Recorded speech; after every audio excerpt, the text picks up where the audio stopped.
மாணவ கண்மணிகள் அனைவருக்கும் என் இனிய காலை வணக்கங்கள். மாணவ கண்மணிகள் அனைவரும் நலமாக உள்ளீர்களா? மாணவ கண்மணிகள் தங்களுடைய வழிபாட்டினை கூறிவிட்டீர்களாம். நன்றி. நான் ஒரு நல்ல ஆசிரியர். நான் உங்களுக்கு தாயாகவும் தந்தையாகவும் இருந்து முறையான கல்வி அன்புடன் போதிப்பேன். நான் ஒரு நல்ல ஆசிரியர். நான் உங்களுக்கு தாயாகவும் தந்தையாகவும் இருந்து முறையான கல்வியை அன்புடன் போதிப்பேன். நான் ஒரு நல்ல ஆசிரியர். நான் உங்களுக்கு தாயாகவும் தந்தையாகவும் இருந்து முறையான கல்வியை அன்புடன் போதிப்பேன். அனைவருக்கும் என் இனிய காலை வணக்கங்கள். மாணவ கண்மணிகளே, நாம் நேற்று பார்த்த பாடப்பகுதியானது இயற்கை வேளாண்மை என்பதில் இரண்டாவது பகுதியை பற்றி பார்த்தோம். வைக்கோலை பற்றி மிகச்சிறந்த ஆய்வினை செய்தவர் ஜப்பான் நாட்டினுடைய அறிஞர் மசானபு புகோகா என்பவர். இவர் 1978ஆம் ஆண்டு ஒற்றை வைக்கோல் புரட்சி என்ற நூலை எழுதியவர். புலப்படாத நிலம், வேதியியல் உரமில்லாத உற்பத்தி, பூச்சிக்கொல்லி தெளிக்கப்படாத பயிர் பாதுகாப்பு, தண்ணீர் நிறுத்தாத நெல் சாகுபடி, ஒட்டு விதை இல்லாமல் உயர் விளைச்சல் ஆகிய 5 வேளாண்மை மந்திரங்களை இந்த உலகிற்கு எடுத்து கூறியவர். வைக்கோலை மடக்கி உழுவதோடு மட்டுமல்லாமல் பருவம் வந்தவுடன் நீரை தேக்கி உழ வேண்டும். உழும்போது தொழு உரம் என்பதை இட வேண்டும். ஆனால் ஒரே ஆண்டில் நிலத்தினுடைய நஞ்சு நீங்காது. 2-3 ஆண்டுகள் ஆகும். மாட்டுச்சாணம், கோமியம் ஆகியவற்றை கலந்து வைக்கோலை மட்கச் செய்து உருவாக்குவதுதான் தொழு உரம் என்பது. இது நன்செய் நிலத்திற்கு நல்ல உரமாக பயன்படும். புன்செய் நிலத்திற்கு காய்ந்த இலைச்சருகு, சாம்பல் ஆகியவற்றை கலந்து போட்டால் போதும். சாம்பல் என்பது ஆடு மாடு முதலிய கால்நடைகளினுடைய சாணத்தை எரிப்பதனால் கிடைக்கக்கூடிய சாம்பலை மட்டும்தான் பயன்படுத்த வேண்டும்.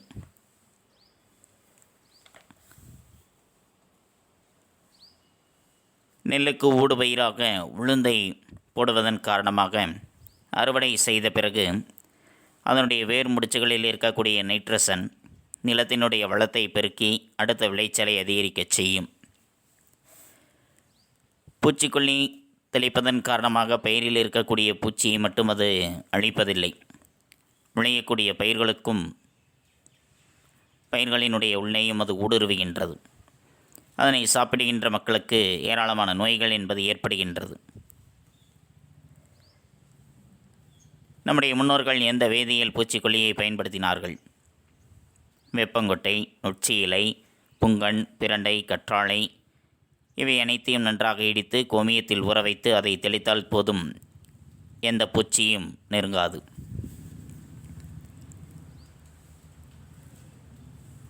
இவ்வாறு தெளிப்பதன் காரணமாக பூச்சிகள் வருவதும் படிப்படியாக குறையும். அதோடு நிலத்தில் இருக்கக்கூடிய மண்புழு போன்ற சிறு உயிர்கள் அழிவதும் தடுக்கப்படுகின்றது. மண்ணில் இருக்கக்கூடிய நுண்ணுயிர் பெருக்கத்தினால் மண்ணும் தன்னோட வளத்தை இழப்பது கிடையாது.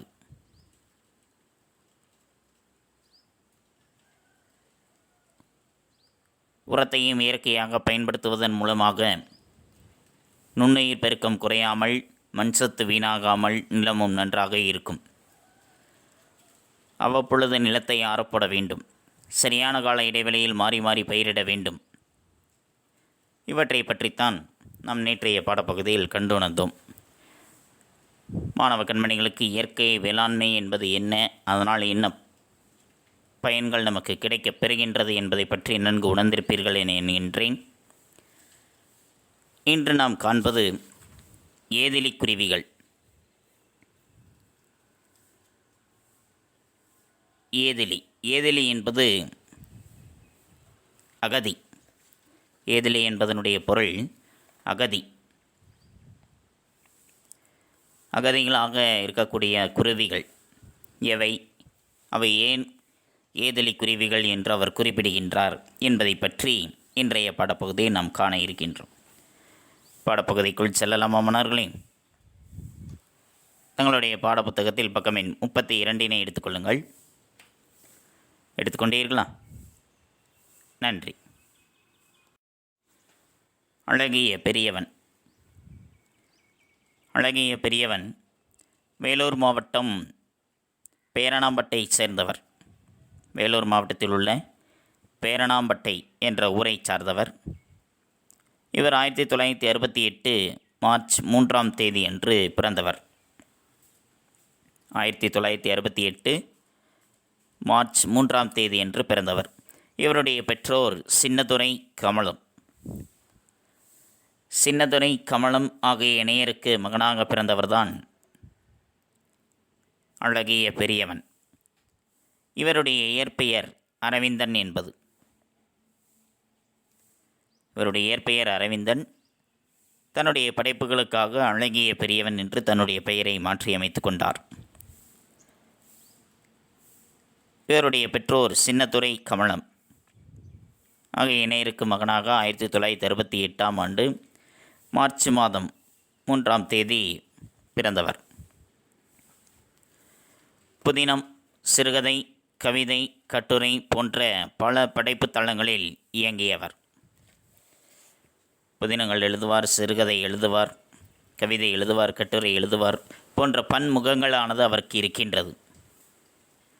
இவருடைய தகப்பன் கொடி என்ற புதினத்திற்கு 2003ஆம் ஆண்டு தமிழக அரசினுடைய விருது வழங்கப்பட்டது. இவர் எழுதிய தகப்பன் கொடி என்ற புதினத்திற்கு 2003ஆம் ஆண்டு தமிழக அரசினுடைய விருதானது வழங்கப்பட்டது. அதேபோன்று அவர் எழுதிய உனக்கும் எனக்குமான சொல் என்ற கவிதை தொகுப்பிற்கும் 2010ஆம் ஆண்டு தமிழக அரசினுடைய விருதினை பெற்றிருக்கின்றார். 2 நூல்களுக்காக, தகப்பன் கொடி என்ற புதினத்திற்கும் உனக்கும் எனக்குமான சொல் என்ற கவிதை தொகுப்பிற்கும் 2 முறை தமிழக அரசினுடைய விருதினை இவர் பெற்றிருக்கின்றார். அரசு பள்ளி ஒன்றில் ஆசிரியராக பணிபுரிகின்றார் இவர். குறடு, நெறிக்கட்டு உள்ளிட்ட சிறுகதை தொகுப்புகளையும், உனக்கும் எனக்குமான சொல், அரூப நஞ்சு ஆகிய கவிதை தொகுப்புகளையும், மேல்கோணம், பெருகும் வேட்கை உள்ளிட்ட கட்டுரை தொகுப்புகளும் இவருடைய படைப்புகளானது. இவருடைய சிறுகதைகள் குறடு, நெறிக்கட்டு. கவிதையானது உனக்கும் எனக்குமான சொல், அரூப நஞ்சு என்பது. கட்டுரை தொகுப்பு மேல்கோணம், பெருகும் வேட்கை போன்றவை இவருடைய படைப்புகளானது. இவர் நிழல் என்ற கையெழுத்து இதழினை நடத்தி வந்தார். நிழல் என்ற கையெழுத்து இதழினை நடத்தி வந்தார். இது இவரை பற்றிய குறிப்புகளானது. எப்பொழுது பிறந்தார்? 1968 மார்ச் 3. இவருடைய இயற்பெயர் அரவிந்தன். இவர் எந்த புதினத்திற்கு 2003ஆம் ஆண்டு தமிழக அரசினுடைய விருது பெற்றார்? தகப்பன் கொடி. இதேபோன்று 2010ஆம் ஆண்டு தமிழக அரசினுடைய விருதை பெற்ற கவிதை தொகுப்பு உனக்கும் எனக்குமான சொல். நன்றி. ஏதிலி குருவிகள். உயிர்களின் இருப்பை இயற்கை சூழலை முடிவு செய்கின்றது. உயிர்களினுடைய இருப்பை இயற்கை சூழல் தான் முடிவு செய்யும். இந்த உலகில் உயிர்கள் எங்கு வாழ வேண்டும், எப்படி வாழ வேண்டும், அதனுடைய வாழ்நாள் எதுவரைக்கும் என்பதற்கான முடிவினை இயற்கை சூழல் தான் எடுக்கின்றது. இயற்கைக்கும் மனிதருக்கும் இடையே இருக்கக்கூடிய தொப்புள் கொடிதான் மழைத்துளி என்பது. இயற்கைக்கும் மனிதர்களுக்கும் இடையே இருக்கக்கூடிய தொப்புள் கொடி போன்றது தான் மழைத்துளி. விண்ணிலிருந்து பொழிகின்ற அந்த மழைத்துளியானது பொழியவில்லை என்றால் இவ்வுலகில் உயிரினம் என்பது இல்லாத ஒரு நிலையானது ஏற்படும். அதனால்தான் இயற்கைக்கும் மனிதருக்குமான தொப்புள் கொடியாக மழைத்துளியானது இருக்கின்றது என்று சொல்கின்றார். எப்படி தாய் கருவுற்று இருக்கக்கூடிய தன்னுடைய குழந்தைக்கு தொப்புள் கொடி மூலமாக உணவினை அளிக்கின்றாரோ, அதே போன்றுதான் மழைத்துளியும் விண்ணிலிருந்து பொழியும் பொழுது நமக்கு தேவையான உணவுப் பொருட்கள் குடிப்பதற்கு, பருகுவதற்கு இன்று பல வகைகளில் நமக்கு பயனை தருகின்றது மழைத்துளியானது. அதனால் தான் மழைத்துளியை இயற்கை நமக்கு தருகின்ற துப்புள் கொடி என்று சொல்கின்றார். மண்ணில் முதல் துளி விழுகையில் உயிர்கள் மலர்கின்றது. இந்த மண்ணில் முதல் துளி விழுகின்ற அந்த வினாடியில் உயிர்கள் அனைத்தும் மலரும். சூழலியல் மாற்றத்தால் நிகழ்ந்து கொண்டிருக்கும் அவலத்தை காட்சிப்படுத்துகிறது இக்கவிதையானது.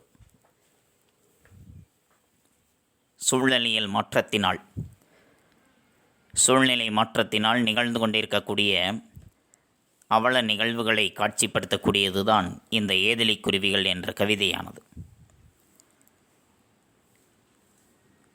குருவிகளையும் கூடுகளையும் பார்க்கக்கூடவில்லை முன்பென்றால் ஊரில் அடைமழை காலம்.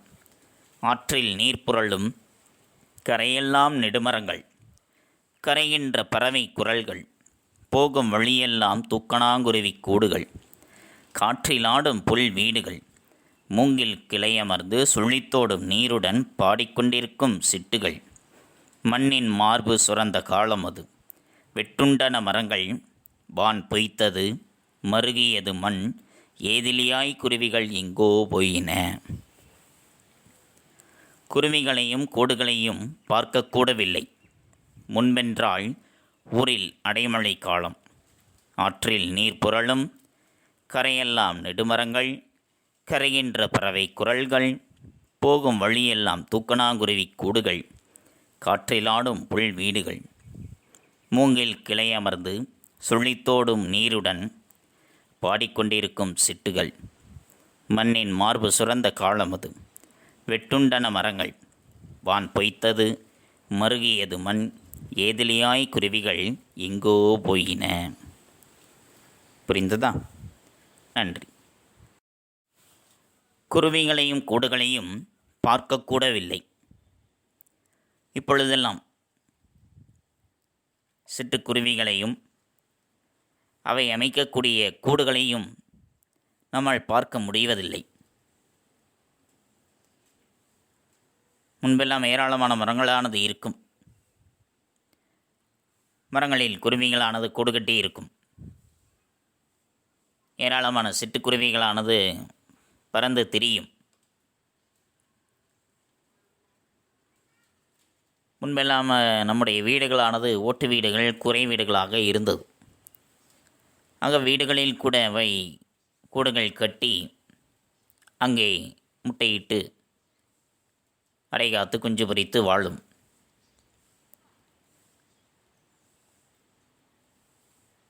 நான் சிறு வயதில் இருந்த பொழுது எங்களுடைய வீட்டிற்கு அருகில் ஒரு மின் கம்பமானது இருக்கின்றது. அதனுடைய கம்பிகளில் ஏராளமான சிட்டுக்குருவிகளானது வரிசையாக அமர்ந்திருக்கும். அவை பறந்து செல்வதை பார்க்கும் பொழுது, ஒட்டுமொத்தமாக பறந்து செல்வதை பார்க்கும் பொழுது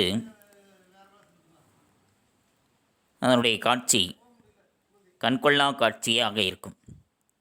பார்ப்பதற்கே அவ்வளவு பிரமிப்பாக இருக்கும். ஆனால் இப்பொழுது சிட்டுக்குருவிகளை காண்பதே அரியதாக இருக்கின்றது. அவை கூடுகள் கட்டுவதற்கு போதுமான மரங்கள் இல்லை. அவை அழிக்கப்பட்டு விட்டன. அதே போன்று வீடுகள், இப்பொழுது இருக்கக்கூடிய நவீன கட்டிடங்களானது அவை கூடு கட்டுவதற்கு ஏதுவானதாக இருப்பதில்லை. அதனால் அவற்றினுடைய கூடுகளும் குருவிகளையும் நம்மால் பார்க்க இயலவில்லை. முன்பென்றால் ஊரில் அடைமழை காலம். முன்பெல்லாம் பார்க்கும் பொழுது ஊரில் அடைமழை பெய்யும். ஐப்பசி மாதம் அடைமழை, கார்த்திகை மாதம் கனமழை என்று சொல்வார்கள். அவ்வாறு அடைமழையாக பெய்யும். அடைமழை பெய்யும் பொழுது ஆற்றில் தண்ணீரானது இரு கரைகளையும் தொட்டவாறே கரை புரண்டு ஓடக்கூடிய காலம் அது. அன்றைய காலகட்டத்தில் தொடர்ந்து 2 நாட்கள் 3 நாட்கள் விடாது அடைமழையாக மழை பொழிந்து கொண்டே இருக்கும். அதனால் இருக்கக்கூடிய ஆறுகளில் எல்லாமே தண்ணீர் கரை புரண்டு ஓடும். கரையெல்லாம் நெடுமரங்கள். அந்த ஆற்றங்கரை ஓரங்களில் வானளவிற்கு உயர்ந்து நிற்கக்கூடிய மரங்கள் வரிசையாக அமைந்திருக்கும். இந்த விண்ணையே தொடுமளவிற்கு உயர்ந்து நிற்கின்றன மரங்களானது. அவை வரிசையாக அமைந்திருக்கும் அங்கே. கரைகின்ற பறவை குரல்கள், போகும் வழியெல்லாம் தூக்கணாங்குருவி கூடுகள். அந்த மரங்களில் அமர்ந்தவாறு பல்வேறு பறவைகளானது மரங்களில் அமர்ந்து அங்கே கூடுகள் கட்டி தங்களுடைய குரல்களில் ஒளி எழுப்புகின்றன. போகும் வழியெல்லாம் தூக்கணாங்குருவி கூடுகள். போகின்ற வழிகளில் எல்லாம் ஆங்காங்கே தூக்கணாங்குருவி கூடுகளானது கட்டப்பட்டிருக்கும். சிட்டுக்குருவிகள் கட்டிய தூக்கணாங்குருவி கூடுகள் அங்கே தொங்கிக் கொண்டிருக்கும். அவை காற்றில் ஆடும் புல் வீடுகள். புல்லால் வேயப்பட்டு இருக்கக்கூடிய வீடுகளானதவை. அவை காற்றில் அசைவன போல அசைந்தாடுகின்றது. இது தூக்கணாங்குருவி கூடுகளானது. புல்லால் வேயப்பட்டிருக்கக்கூடிய புற்களால் வேயப்பட்டிருக்கக்கூடிய வீடுகள் காற்றில் அசைவதைப் போல இந்த தூக்கணாங்குருவி கூடுகளானது காற்றிற்கேற்றவாறு அசைந்தாடுகின்றனவாம். மூங்கில் கிளையமர்ந்து சுழித்தோடும் நீருடன் பாடிக்கொண்டிருக்கும் சிட்டுகள். சிட்டுக்குருவிகளோ ஆற்றோரம் வளர்ந்திருக்கக்கூடிய மூங்கில் கிளைகளின் மீது அமர்ந்திருக்கும். அவை அங்கே சுழித்து ஓடுகின்ற ஆற்று நீரினுடைய இசைக்கேற்றவாறு பாடிக்கொண்டிருக்கும். மண்ணின் மார்பு சுரந்த காலம் அது. இந்த காட்சிகள் எல்லாம் இது ஊரில் அடைமழை பெய்தால் ஆற்றில் தண்ணீரானது கரைபுரண்டு ஓடும். அந்த ஆற்றினுடைய கரைகளில் வானளவிற்கு ஓங்கி உயர்ந்து நிற்கக்கூடிய மரங்கள் வரிசையாக அமைந்திருக்கும். அந்த மரங்களில் பல்வேறு பறவைகள் தங்கி தங்களுடைய குரலில் ஒளி எழுப்பும். போகின்ற வழிகளிலெல்லாம் ஆங்காங்கே சிட்டுக்குருவிகள் கட்டிய தூக்கணாங்குருவி கூடுகளானது தொங்கிக் கொண்டிருக்கும். அவை புல்லால் வேயப்பட்டிருக்கக்கூடிய வீடுகள். காற்றில் அசைவதைப் போல அவை அசைந்தாடும். சிட்டுகளோ ஆற்றோரம் வளர்ந்திருந்த மூங்கில் கிளைகளின் மீது அமர்ந்திருக்கும். அவை சுழித்தோடுகின்ற ஆற்று நீரினுடைய இசைக்கேற்றவாறு பாடல் பாடும். இந்த காட்சிகள் அனைத்துமே மண்மாதா பூமி தாய் தன்னுடைய வளங்களை அனைத்தையும் வாரி வழங்கிய காலத்தில் காணக்கூடிய காட்சிகளாக இருந்தது. ஆனால் வெட்டுண்டன மரங்கள், வான் பொய்த்தது. ஆனால் இப்பொழுது எங்கோ மரங்கள் வெட்டி வீழ்த்தப்பட்டு விட்டன. மரங்கள் அனைத்தும் வெட்டி வீழ்த்தப்பட்டதனால் மழையும் பொய்த்து விட்டது. ஏனென்றால் மழையை பெய்விக்கச் செய்பவைதான் மரங்களானது. அந்த மரங்கள் வெட்டி வீழ்த்தப்பட்டதனால் மழையும் பொய்த்து விட்டது. மருகியது மண். மழை பெய்யாத காரணத்தினால் பூமி தாய் அளித்த வளங்கள் அனைத்துமே சிதைந்து போய்விட்டன. ஏதிலியாய் குருவிகள் எங்கோ போயின. வளங்கள் அனைத்தும் சிதைந்த காரணத்தினால்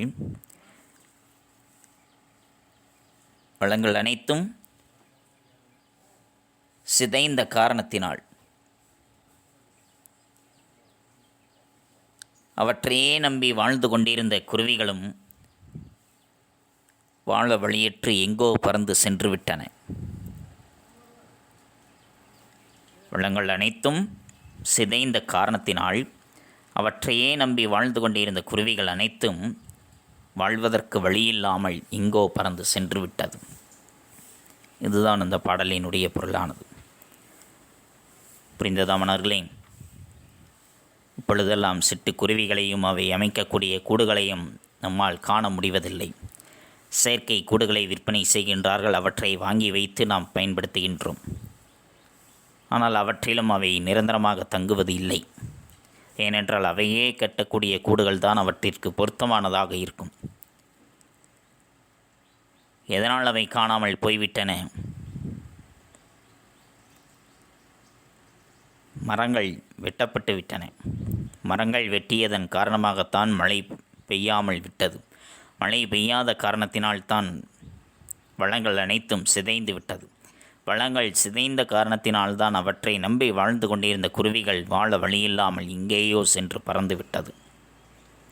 ஆக மீண்டும் அந்த குருவிகள் இங்கு வந்து வாழ வேண்டும் என்றால் நாம் செய்யக்கூடிய காரியம் ஒன்றே ஒன்றுதான்.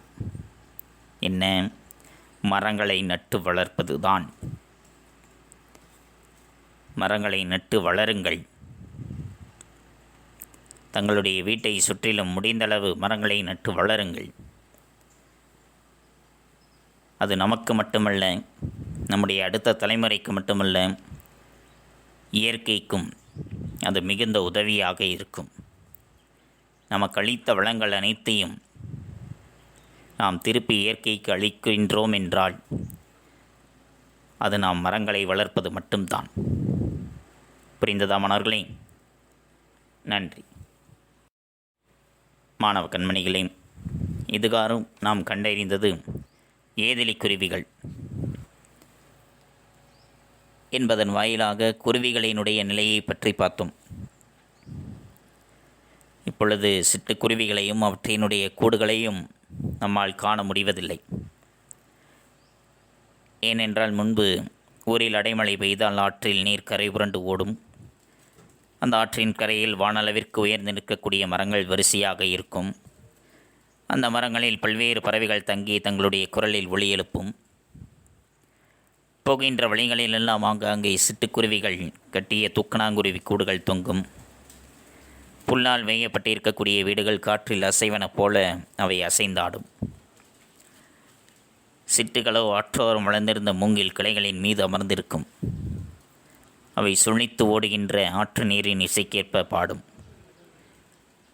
இவை அனைத்தும் மண்மாதா தன்னுடைய வளங்களை வாரி வழங்கிய காலத்தில் காணக்கூடிய காட்சிகளாக இருந்தன. ஆனால் இன்று எங்கும் மரங்கள் வெட்டி வீழ்த்தப்பட்டு விட்டன. மழையை பெய்விக்கச் செய்யும் மரங்கள் வீழ்ந்ததனால் மழையும் பொய்த்து விட்டது. மழை பொய்த்ததனால் மண்மாதா அளித்த வளங்கள் அனைத்தும் சிதைந்தன.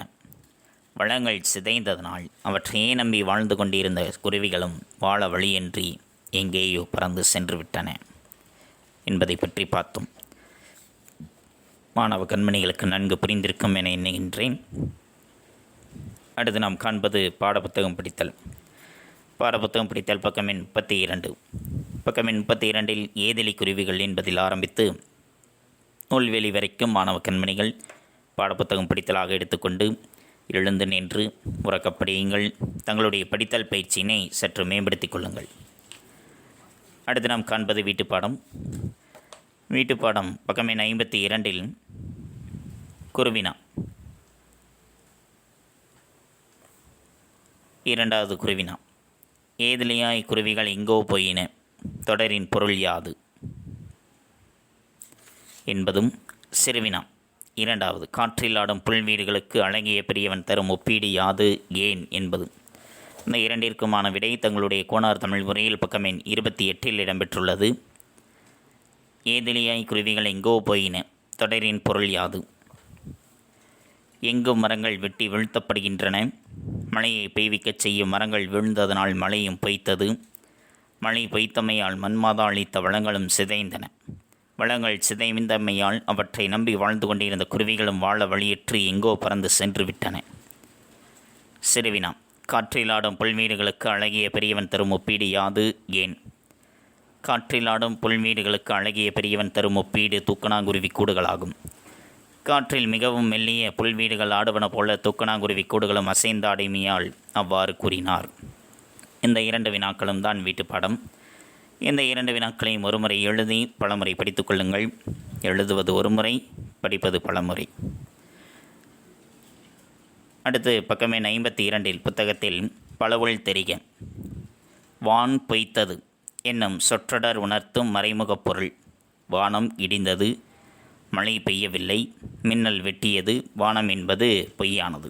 இது சரியானது. மழை பெய்யவில்லை என்பதுதான் சரியானது. குறித்து கொண்டீர்களா? நன்றி. மீண்டும் அடுத்த பாட வேளையில் சந்திப்போம். நன்றி, வணக்கம்.